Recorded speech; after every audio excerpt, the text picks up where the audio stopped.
Вітаю усіх і запрошую на черговий наш стрім, присвячений чемпіонату Європи. До турніру ми говорили з Адамом Пейтом, автором англомовного подкасту про український футбол, і він дуже впевнено передбачив, що збірна України буде чвертьфіналістом турніру.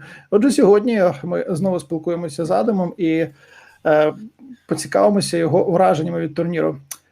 Adam, hello, welcome.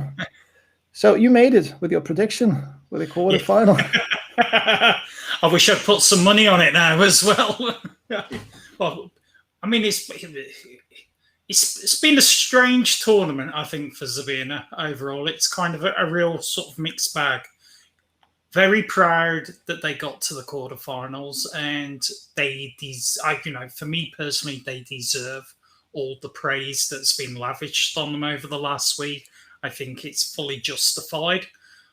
There are going to be questions asked, and I think those questions do deserve answers as well. But in general, it was a great tournament, and for everyone in Ukraine, we've got the memories of Hamden that are gonna live long in memory. You know, what a great night, and hopefully for the young man Dovbyk, we're going to see for him to kick on in the game now and maybe take his game to the next level as well. When you say that some questions have to be asked, what questions would you ask after the tournament?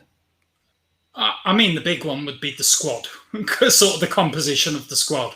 That for me really needs to be looked at. You had the boy Popov, who was obviously injured and had to go home injured early on. You had Malinovsky carrying an injury going into the tournament and just completely looked off the game. Stepanenko, who was questions about his fitness going into the tournament, not able to play full 90 minutes. Sigankov carrying an injury going into the tournament. I'm not sure. I would love to know if it was a sort of a pre-planned decision to go to a back three in the knockout stage for Sweden, because they only had 4 central defenders in the squad, one of them being Popov, who'd already gone home. We saw then last night the problems with Kritsov having to play when injured as well. You know, he picked up the injury in the Sweden game. So for me, that's the biggest question. I mean, questions about the fitness as well. They really did look out on their legs last night, especially in the second half. So given the fact, and most people listening to this and yourself, everyone at home, is aware that Ukraine had the longest period out of all the nations to prepare for the tournament. They've had as the federation have come out and said, this huge expense spent on the tournament, bringing in fitness trainers, I believe, from Manchester City. I think they're the questions that do need to be asked, and hopefully they'll have justified answers. I was racking my brains sort of this morning thinking, who else would I take in central defence apart from the 4 that went there? And my head then goes towards people like Sirota and that, and I'm going, oh my God, you know, if we're getting to this stage, we're already in a bit of trouble. But it's for me, they're sort of the big 2. Strategy-wise, going into the games, Holland game was a good performance. Hurt with the Zubkov injury. Marlos was, bless him. You know, bless him. Yeah, it felt like, you know, we were just talking about people who were playing in games that they really didn't belong in, and it felt like that with him, and it's felt like that with him for about 12 months with Shakhtar as well. But lesson learned, Shaparenko came on in that game and fought well against a good Dutch team. Great first half against North Macedonia. It tailed off them for a game and a half. Swedish game, brilliant, real strategically well played, I thought as well. You know, a lot of credit to the backroom staff and everybody that worked on that game. Like yesterday, though, the second half yesterday, they were dead. They really were dead. Well, speaking about the game against England, that's probably what I was afraid of before the game. Mm-hmm. That they would decide somehow that it's over even before the game. And when the goal came in, that's a feeling I had, and unfortunately probably the feeling they had. But in the first half, and strangely after the substitution, after Tsigankov came on, they did have some good spells. And I was, well, not overly optimistic before the second half, but still had some hopes. And then that second goal just killed it. But the thing is here, we are always talking about mental side of things, mentality of the players and how they cannot compete against those big teams like England. We don't have too many victories over countries like England. We beat England once in 2009, I think, in the qualifiers when England already qualified with Fabio Capello as a manager. We won 1-0. But what do you think about this side, mental side, as a foreigner, but after so many years in Ukraine? What do players lack, or maybe people in general, what do they lack in those situations? Why can't they just go and enjoy themselves and compete like, well, Swiss did against Spain, for example? They also considered a quick goal. I mean, to be blunt and not wishing to cause offence here, but one of the things I see across social media in particular is a lot of pessimism towards sort of not just the national team, but the country in general. It's understandable to a certain extent from when you look at it from, maybe a living experience that some people have. When you look at the national team and you look at Dynamo Kiev and Shakhtar competing the way they do in the Champions League, people should take a lot more pride from it than they do. Financially, the Ukrainian team was going to be at a huge disadvantage. We knew it was going to be a difficult game. Everybody knew it was going to be a difficult game. We can be positive going into games, but we knew it was going to, hand on heart, it was going to be a tough match last night. But I don't quite know what the answer was, but you're quite right. When that second goal went in, the cameras panned around all the faces of the teams, and you could see it was like, hope's gone now. We've lost this. We're out. Then they panned to the supporters in the stands, and it was exactly the same thing. Everybody was just like, okay. And my experiences with the Ukrainian national team are not as extensive as your own, but it really did just feel like it was brittle, the confidence. And maybe it's come from a lot of the criticisms that the team have picked up in the past. The team was obviously quite heavily panned after the Austria game, the disappointing group stage. It's been criticised. Mikolenko has been criticised quite heavily over the last 6 months in the national team. And maybe the confidence that they have built up was quite, brittle. And once that second goal went in, they thought, it fell apart. And it was a very disappointing second half. It's a long-term, things like this for me are long-term projects. It's something that, if we're talking about it as a problem now, that's a good sign. And because once people accept it as a problem, all right, we're talking here on YouTube, and people in the Federation may not be accepting it as a problem yet. But once people start talking about it as a problem, then the experts on these things, the psychologists, the people who work on on that side of the game, can really start working on it. We've mentioned earlier there about the investment in the team, bringing in fitness experts from Man City and people like that. But are there people working on the mental side of the players, the mental well-being, the mental health of them, giving them that resilience, that belief that they could win? Because I guarantee you that these nations that are spending a lot more money on football than Ukraine is, they will have those guys there. At St. George's, there's going to be mental health people working with players on a daily basis, getting them in the right mindset to go into the game and believing that they can win. I doubt at this moment in time there is the financial capability in Ukraine to cover all the bases that the top nations are covering. But if they start to prioritize it as a need, then that will be where the focuses may need to go in the future. Well, you mentioned pessimism on the social networks, and I can tell even on the message board where some of friends of mine are writing their thoughts after the game, it was a huge divide between it is the best national team in history, and it was such a shame to lose to England that way. And it looks like for so many years, we just can't really find this middle ground. Yeah. And say, okay, that was good, but that was bad. Because when people say something was bad, they're being criticized for being pessimistic, for being something else. But when you mention this work that is being done in England, for example, for the mental health of the players, but doesn't it have to start with the clubs, especially in Ukraine, two big clubs, first of all? Because I don't think, at least when I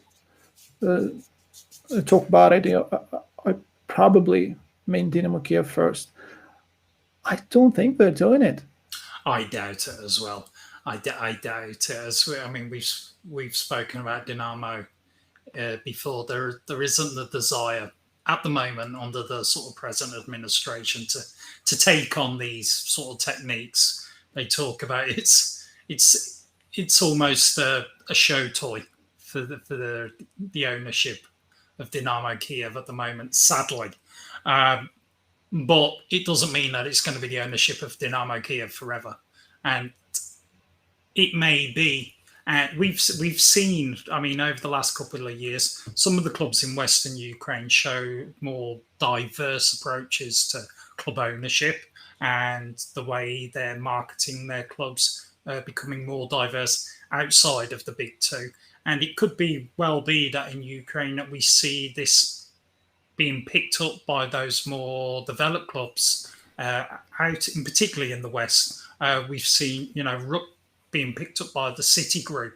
Now, if the City Group, I can guarantee you, there'll be somebody at Manchester City in that role. And if there's somebody liaising with Rook now that it's part of the City Group, that could be a club that could become a pioneer of this sort of thing. And when it becomes not accepted practice, but expected practice within the Premier League, then it may be that Dynamo and Shakhtar go, okay, well, how much is this going to cost? Circus, well, all right, it's not that much. Let me get a psychologist or whoever it is to come and work with the players once a week. That's not a problem. We've just seen the guy from Shakhtar pick the guy up from Italy, and I'm pretty sure it's regular practice in Serie A. I'm not certain. I'm not a Serie A expert in the slightest, but I'd be amazed if he's not asking questions already, and Dario Serna's not asking questions at Shakhtar. Dynamo, it's a different story though. Sadly, these days. Okay, one of the things people also mention after this tournament is that the style of play, when they did play well against Netherlands in the first game, against Macedonia in the second, and then against Sweden, the style of play was the one that this national team manager wanted to implement from the start. But some people say, maybe it's not our style. Maybe we shouldn't be playing like that. What's your take on that as a foreigner, but still someone who is into Ukrainian football so much? Is there such a thing, like typical Ukrainian style of play, where they have to despise the ball and just kick it long and just do things like that? I mean, if we all followed that, England would still be playing kick and rush around the field, and we gave that up a long time ago. It's if you want to succeed at the top level, you have to play high quality football, and you have to play the style of football that's going to get opportunities against these world class defences. And the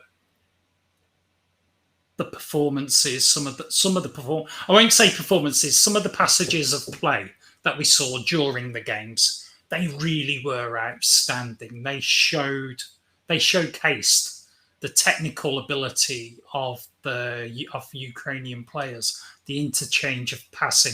You saw a lot of the flicks by Yaremchuk and Zinchenko Sigankov last night in that second quarter of the game.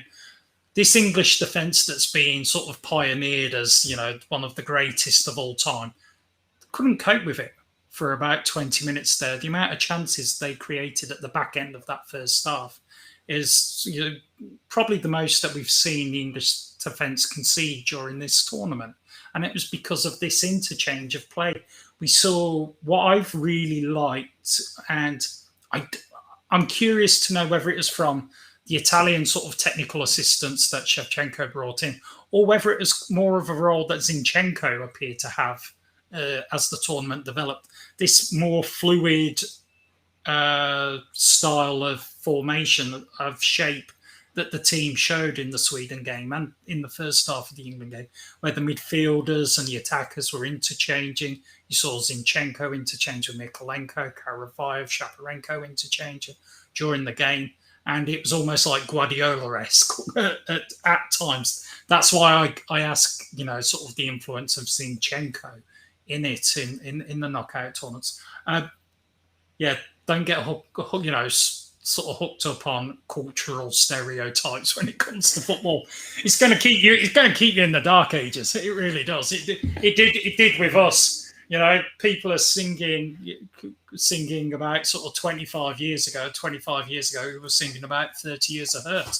So in England, it's, for 56 years, people have been banging on about it and not one thing. Okay, passages of play, which were good. But how do we build on that? Does that start with under 17s, under 19s on the national team level? Because clubs are clubs. They've got their policies, they've got their philosophy. But when we talk about federation, and that's a big problem here, when we talk about federation, we have to talk about leadership, we have to talk about planning, strategic planning. I don't see that, because under 17s would be playing one way, under 19s probably another way because they have a different manager. Under 21s, well, I can't even talk about them now. Look, they're a disgrace at the moment, the under 21s. And they're supposed to be this last step of the ladder to the first team.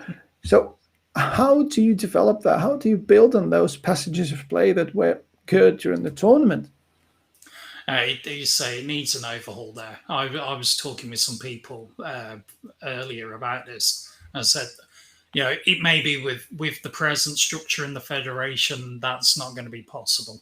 But with change in the federation, it certainly could be. We don't know. I mean, there's been talk that Shevchenko may go into domestic football after this tournament.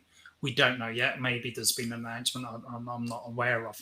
But if he goes, there's a good chance Rotan may go as well, because I know those two are quite close. And we could start to see some sort of speckles of change in the national team.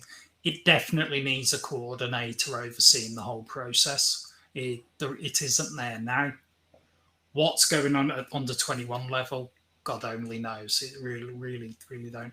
There's so much talent at that age group that I've been impressed with. At domestic level for Shakhtar, the boys down at Mariupol and all the others that have gone out on loan from Shakhtar and Dinamo. And the way they play in the under 21s is a disgrace. It really is. Sorry. There is nothing to be sorry about. That's how it is. It is. Look, the new season will start soon. Yeah. It's hard to believe, but 2 weeks we'll be there. Yeah. So after this, because I remember in 2006, people were talking that we made it to the last stage, so that means we're one of the 8 best teams in the world. And you had to remind them, no, we made it to the last stage of the particular tournament. Mm-hmm. So now I already hear people saying, we made it to the top 8 of the European football. No. Wait a second. So what do you think the next season can bring in terms of, psychological changes? I don't know. I don't even know how to call it. Probably not mentality as such, but some understanding of what is happening, of what has to be done. Do you think that clubs will be aware of it? Do you think that in general the football community will be no in tune, let's say? Not at all. I think the next 12 months are going to be a difficult 12 months for the domestically and for the national team. National team have got a very difficult job to get through to Qatar. Very, very difficult. Those free draws have made it nigh on impossible already. Probably need to go unbeaten during the remainder of the group.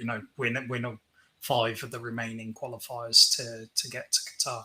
So already we're talking about a regression from this tournament. This is why we must take these moments in time to celebrate the fact that Ukraine made the quarterfinal of this European Championship for the first time ever, because in Qatar, there's a very good chance Ukraine won't be there. Then it's about getting a new program ready to focus on Germany in 2024, because there's definitely the player talent coming through. There's a good nucleus of young talent across the league. If I'm going to use this word, last time I was here, I said, no, it's this if clause, isn't it? If nurtured correctly, if nurtured properly, if managed properly, could definitely take the team deep into 2024 in Germany and 2026 in North America. But it needs to get game time. These youngsters need to get good game time. I have my worries already with the Shakhtar youngsters coming through. I have big concerns about what's going to happen there with them. The policy of shipping them down to Mariupol is not a good policy from the Ukraine perspective, but I don't think Shakhtar has the Ukraine national team's interests at heart there when they do that. It would be much better to have a sister club in Poland or in Hungary or somewhere like that, where you can put these youngsters for a year where they're going to get a slightly better standard of football and a slightly better standard of coaching than, with all due respect, they're going to get at Mariupol this season. It looks already that Dinamo have sort of partnered up with Chornomorets this season and shipped all their young talent down there. Again, why, with all due respect to Chornomorets, again, why not look into Europe? There's possibilities to build those things there. Secondly, if you can't give these youngsters game time and you're still going out bringing in, Brazilians and I don't even know where Traore comes from and the like, sell them, get them the opportunity to build a career and develop themselves as senior footballers. You got players there like names that come to mind in Shakhtar: Kornienko, Mudryk, Sikan, Ocheretko, who I think is a brilliant young talent. All of those really, most likely won't see the time of day in the Shakhtar first team this season. Unless they get good quality at that age, they're not going to maximise their potential. We've seen Yisayenko, who's a centre forward who I really like, who was underused at Kolos last year, has just moved to Chornomorets this year. Brilliant at the under-21s.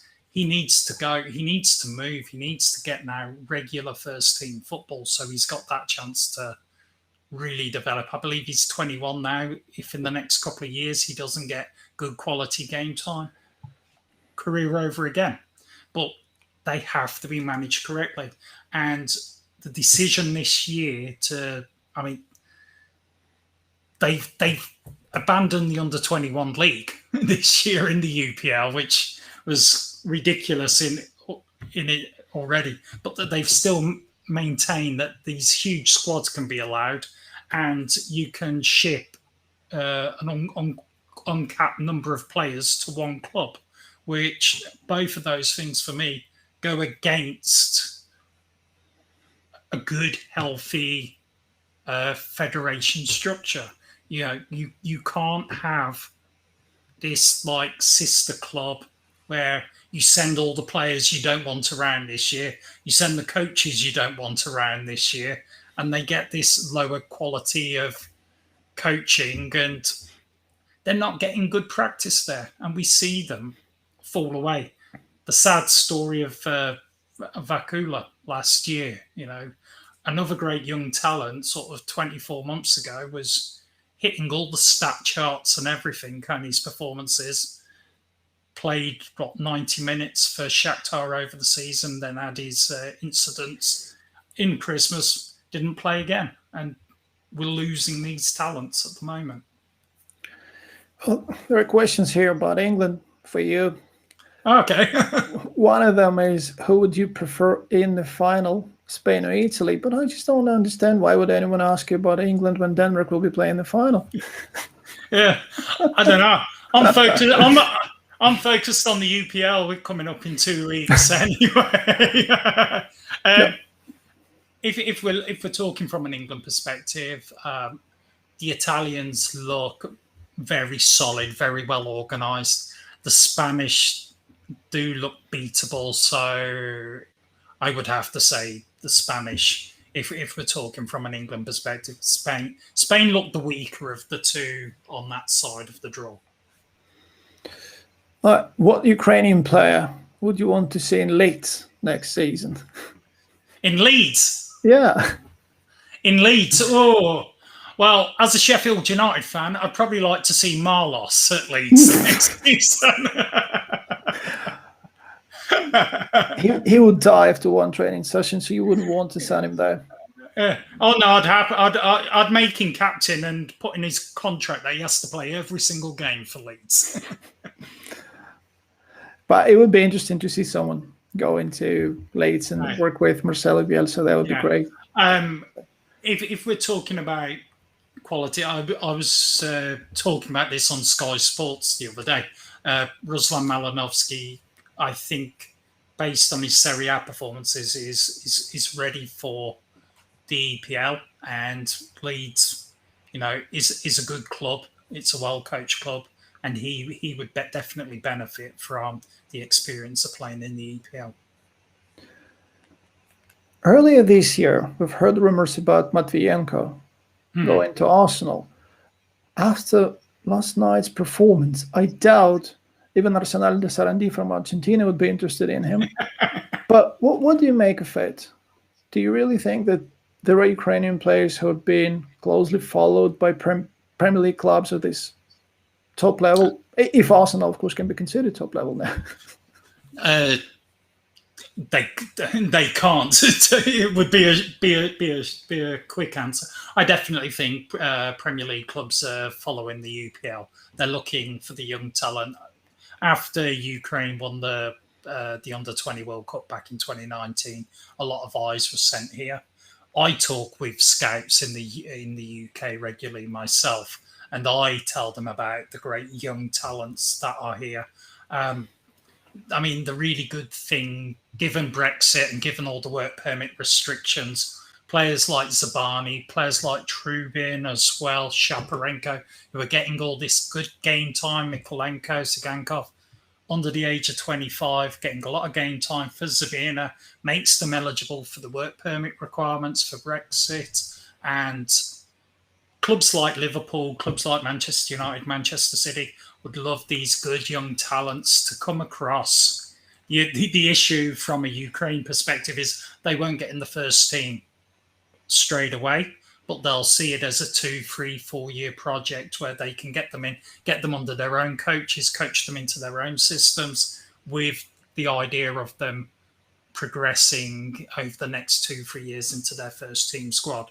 When I saw, and it's been much discussed, the Shevchenko-Abramovich conversation at the Champions League final, and if something comes out of it for Ilya Zabani, I think it'd be brilliant for Ukrainian football. I think he's got a lot of potential. It needs to be coached properly, and if he can get into the Chelsea system, go out to one of the Chelsea feeder clubs for a few years. We've seen people, I forget the name of the lad, Tomori, who's gone to AC Milan. Tomori. Yeah. Reece James was been there for endless years, and in the sort of the loan system, they've all been coached properly. The structure's there now for players there who go out to these clubs. The coaching system at their sister clubs is managed by Chelsea or Manchester City or whoever it may be, to make sure that everything's geared around their players' development. And I think it'd be brilliant for Zabani to go to one of these, in particular him, I would say. Trubin needs to get his confidence back, I think. He had a poor sort of back end to the season, a couple of weak performances for Zabina. So his sort of starlight has faded a little bit, and maybe that'll pick back up under the new coach at Shakhtar this season. Right, but by the way, do you know how Zinchenko ended up at Man City? Oh, yeah.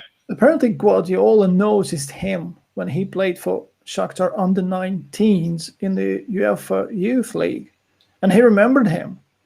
And that's why he had a chance to get him. So it was Guardiola himself who wanted to play it, which is amazing because the guy actually watched all those games because probably they were playing against Man City under 19s or whatever. And in Munich or wherever it was. Yeah, whatever. Yeah. It's just, so sometimes it happens just like that. One manager can notice a player and then get him into his team. Oh, yeah. Okay, so that's a very nice one here. What England is going to do if the opponent will score first? It's a very good question, that. I can't wait to find out. But England's attacking talent, it's abundant. That's the only word to describe it. So many players, so many different shapes that England can take on. I would imagine if England are chasing the game, you will see Phillips or Declan Rice be removed from their defensive positions, and probably Jack Grealish would come on to look to create more space in the central part of the England attack.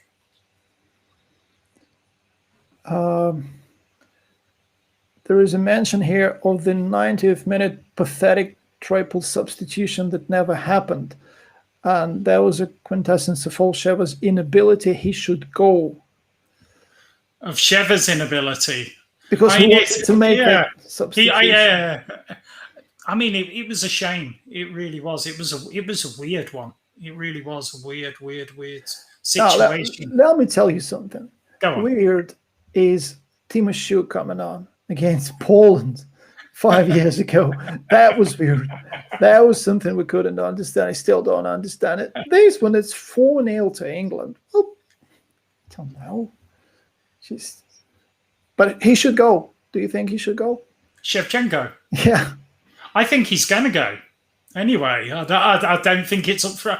I honestly think he's looking to move on. He's had the 5 years. He's had this cycle. And it's now time for somebody else who... haven't got a clue. I really haven't got a clue. But it's time for something fresh now to take. I think we'll see. I don't know. Maybe Stepanenko may decide to sort of take a step back from national team duty now, and we could start to see some of the younger players come through in this place. And it will need somebody new and fresh to take Ukraine during the next sort of 4-year cycle. 6-year cycle if we're looking at the World Cup in 2026. You touched on it a bit, but there is a question here. Who do you think from those who played in the national team in this tournament could go to a big league in Europe? A number of them. I definitely think so. Yaremchuk's probably prime now for a move. He could definitely hold his own in a mid-table EPL team. It was great to see the battle with Maguire in the first half last night. He showed good strength there. Shaparenko, I think, has been one of the highlights, breakout players of the tournament. He'll definitely have caught a few scouts' eyes during the tournament. Karavayev has been a bundle of energy for the last sort of 6 months, and he kept it going down that right wing. Any club, I think, across Europe looking for an attacking wing back on the right would be happy with Karavayev there, given his present form. We just hope the scouts don't look back sort of 12 months ago to when it was the old Karavayev and decide to skip on him. The guy who may have Matvienko and Mikolenko may have played themselves out of moves. Both of them had been mentioned. As we said, Matvienko a little further in the past, and Mikolenko more recently. They could well have played themselves out of moves during the tournament, I feel. And Zabani, given his youth and the fact he played all the games, I'd be amazed. I'd be absolutely shocked if Dinamo don't receive a 8-figure bid for him during this transfer window. Okay. There is an interesting note here about players going to Europe. Rusin was sent to Legia and didn't show anything there. So he will spend next year at Dnipro. And same with Dovbyk, 2 years in the European Union and back to Ukraine. I wouldn't agree on Dovbyk particularly because I think it was a good experience for him. But yeah, Rusin went to Legia. You can say it was a success.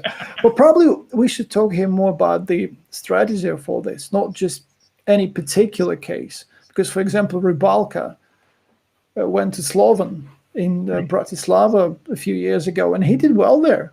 Yeah. And then he returned to Dinamo and, well, didn't do much. Yeah. So, but still, there are cases when a player goes to a club in Eastern Europe and still doesn't produce much. Well, the Rusin case is it's sort of a classic case. There've been questions about the boy's character, hasn't there, for a while now, and his potential was there, but it was issues with his character. And speaking to people in Poland, myself, that was sort of the problem. He went there not looking to show himself. He went there with the expectation he was going to be the star. And when he wasn't, he I think it was a case of spitting out his dummy, and he was sent home rather abruptly because of it. And on the flip side, we saw was it Shabanov went there from Dinamo as well in the same window and had huge success. He went there with the right attitude last year and performed rather well in Poland. So there's definitely the ability there to do it. It's up to the players, moving to a new country. It's a huge test of character. And without that character in whatever league you're playing, you're not going to make it as a pro. And it's one of the things that really does find young talent out as they're going through this transition from youth football to senior football. That's an interesting one here. Could you name top 5 worst football academies in Premier League and or Championship? Not the best, but the worst. The worst in the English Premiership and Championship. Oh, crikey! I have no idea. I know that Sheffield United, they have a brilliant academy. They have a lot of interesting players coming through, and the team were relegated from the Premier League. But I don't, apart from Sheffield, I don't watch much EPL. I spend more time watching UPL, so that's why I can't answer it. I really don't watch. I'd say that this success of England national team, because we have to remember they won the World Cup, under 17 World Cup in India a few years back, and they are a big presence in those tournaments as well, under 17, under 19 level. They won the World Cup, under 20 World Cup in Korea Republic as well. So now they're in the semi-finals of the European Championship after being in the semi-finals of World Cup 3 years ago. But it also started with the clubs, with the Premier League academies, because a few years ago, I don't know, like 10, 15, maybe even 20 years ago, they started talking about it, implementing new policies in the clubs. And when you look at the players now, you mentioned Chelsea, but you can go to Man City players like Phil Foden. What a player. Jack Grealish. And they come from different clubs. They don't only come from the bigger clubs. Yeah. I think even EFL on their Twitter account mentioned all those players who are now with England, but who were raised as footballers in EFL clubs. So that's a big thing. That's what you're talking about when you mention our federation. And that leads us to the next question. let's imagine that you become president of the Ukrainian Football Association. What 3-4 reforms, changes would you introduce in the next 2 years? Sorry, can you repeat that? If you become a president of the Ukrainian Football Association, what reforms or changes would you introduce? 3-4 reforms or changes would you introduce in the next 2 years? I think probably first of all, financial accountability. I think that's the first thing. We need to see what the clubs are actually doing with their money. Then I would look to get some kind of a general structure for the national team, bring in a director that oversees the whole process. We saw it in England. There is people now. There's quite close to my hometown. We've got St George's Park where the national team have been based throughout the tournament, and they're everyone from schoolboys to the seniors. They train, they stay, they play together. Doesn't matter which team is playing. That's where they go, and there's a whole structure, and you can see that progression that you mentioned before. So, and it came from having a technical director that oversees the whole policy to see the kids coming through, identifying the young talent and bringing those through. Now that's 2, yeah. I've got one more. I've got one more. And finally, I'll do away with this obscene thing where you've got these sister clubs playing in the UPL. This farce of Mariupol and Chornomorets this season. You need to limit squad sizes, and then a limit of the amount of players that can go to one club on loan. It should be 2 to 3 max from one club. Lower, clubs that need to take players on loan can take players from a variety of clubs. But at the moment, the league itself is not an honest league when Mariupol has to rest its first team twice a season when it's playing Shakhtar. You cannot have an honest league there, and it just, the whole concept of competition goes out the window. Whilst you've got this when clubs have got this freedom to buy up other clubs in the league, and that has to stop. It really does. The next coach of the national team, should he be Ukrainian or a foreigner? And should we look for the guy who will build good team quality with average players like Skripnik in Zoria or Rebekon in Desna? Rebekon, I think he'd be a great shout. I've got to say, I think he does an exceptional job with young players as well. He's, we saw Konoplya spent 2 seasons on loan there from Shakhtar, and has really developed into a good quality fullback. Maybe not international standard, but a good quality young fullback there. He did a great job with Mudryk in the 6 months he had him as well. In England, we did the foreigner thing. We had Ericsson, we had Capello, and it didn't work. I mean, it worked to a certain extent. We got quarterfinals, which was the expectation for England. It was like, when we go to a national tournament, we go to quarterfinals and then we lose.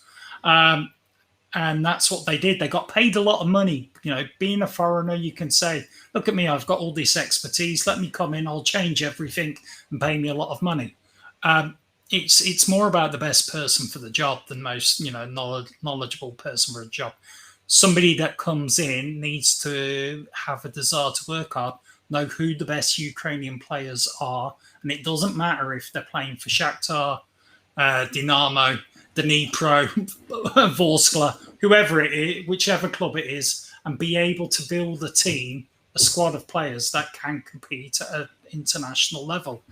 We've seen, we were talking about Copa America off air, and we've seen it also in the Euro champs. The actual standard of football at international level, in my opinion, isn't as high as it is in the European club game. In the Champions League, the style of football, the standard of football is a lot higher than what we're seeing in the Euros. We're seeing some great open games of football here, But we need people that can build teams quickly, can harness a good group of players, build a collective spirit, and take that team into a tournament to compete well. And one of the things that can hinder that is this sort of desire to take on new concepts, or taking the star name, or making sure that you've got all the star players in the team, but all the star players don't automatically make a team. We had a big problem in England for many, many years where they were trying to shoehorn Lampard, Gerrard and Scholes into central midfield, but we only ever wanted to play 4-4-2 as well. So you had one of three great central midfielders in recent English history having to play left wing, which was an absolute disgrace. We saw it with Ukraine a couple of times in this tournament. Why on earth was Ruslan Malinovsky asked to play left wing? He's not a left winger. Why are we trying to shoehorn one of the most attacking central midfield talents in Ukraine at the moment onto the left wing? If there isn't space for him in the setup, leave him out. Get somebody who can do the job. That's more what it's about. You need a left winger playing left wing, and one that can play to a good standard, not the star player. And I think people say Rubicon is a guy that I really like. He's very open, always willing to listen. I've met him a couple of times, and I've really liked the fact he's been willing to sit down with me. He speaks a few words of English, but he'll happily wait for someone to translate and will talk to me back. A very, very open guy, open to new ideas. And he's got that sort of desire to work with new players as well. Okay, what would be better for our young players? To go abroad, but not to top leagues. Maybe to go like to Portugal or Belgium, or to go to the championship. I mean, they won't go to the championship anyway with the work permit rules. So it would be better to go into the European Union, somewhere where they'll get the game time. Championship won't be possible unless they play national team now, which unfortunately, with Britain being out of the EU and the new sort of restrictions on player movement in England, we're going to see fewer and fewer foreigners sort of make their name in England. English clubs will still sign star players and happily spend the money on it, but it'll be from players who've made their name elsewhere. So, yeah, in answer to the question, it'd be much better to go to... I mean, the Belgium league seems to be a great league for nurturing Ukrainian talent at the moment. So it'd be an ideal league for players to move to. Look, I'm really grateful for this comment. It's been a pleasure. And look, I do hope that you keep doing what you were doing. I'm not actually thank you. betting on you becoming the president of our football association, of course. But look, we do need people like you, people who can ask questions, because that's a problem we sometimes have. Even from the media, they don't ask too many questions when they have to be asked, or they don't insist on getting the answers as well. So, look, thanks a lot. And I do hope we'll be able to see each other at the ground during the season. Because definitely so. It looks like, they even started selling season tickets for Dynamo games for the next season. So it sort of might get back, not to normal, of course, yet, but yeah. I get the feeling that people are going to be able to get into stadiums, definitely intermittently during the season. Could be a break over the winter when the cases sort of go back up again. But, for the next few months, we've got plans where to get out and about. We're actually going to try and visit as many professional clubs as we can across the leagues. We haven't mentioned this quickly. What a great sort of statement for the PFL that they've been able to expand the number of teams in the league again this year. It's going to be 64, I think, across the three divisions playing in professional football, which is huge success, which, we have to celebrate that fact. It was, I think, around 40 just a few years back, and the fact that there are clubs that are able to do it, and there are clubs that are willing to do it. It's cool. It's great. I'm absolutely amazed by your ability to celebrate something people are complaining about.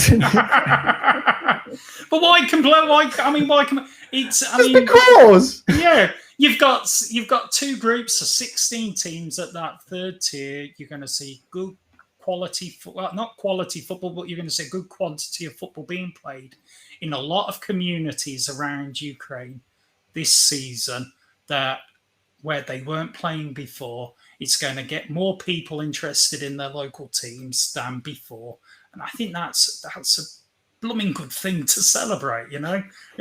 We mentioned it last time I was on. If you want football to develop here, and if you really want to get more youngsters engaged in Ukrainian football, and not like a lot of the comments talking about English football and other European leagues and that there, we want to focus on the clubs here and get the clubs here up to a much better standard. The youngsters have got to be interested in it, and if there's no football being played at them, who's going to go? They're not going to want to. They're not going to watch. They're going to go watch. Champions League. They're going to be watching the Euros and everything else. They're going to watch EPL and not go to their local team to play. And so, the more teams there are, I think's brilliant. Okay, great. Thanks a lot, Adam. No worries, mate. Pleasure as always. During the season. Ну що ж, я вдячний всім, хто приєднався. Сьогодні увечері ще один буде стрім. Вже з Артуром Валерком поговоримо про чемпіонат Європи. У Адама є подкаст Укрфут, ось у нього написано Укрфут24 у Твіттері, можна знайти посилання на його англомовний подкаст про український футбол, який він не один робить, там дуже хороша команда працює. Тож ще раз усім дякую і на все добре.